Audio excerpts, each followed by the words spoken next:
এইটা দেখে কি মনে হচ্ছে পাবজির এয়ার ড্রপ না? বাট এটা একটা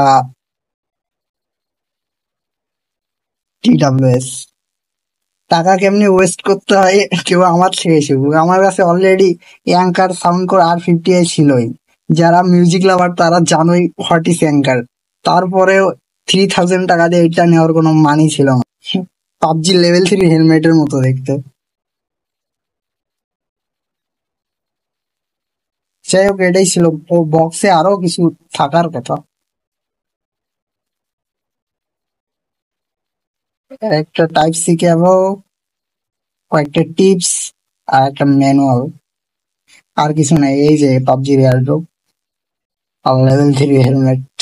এটা লো লেটেন্সি প্রোভাইড করে, দ্যাটস ওয়াই নিয়েছি। মানেই হয় না, 3000 টাকা দিয়েছি ওয়েস্ট।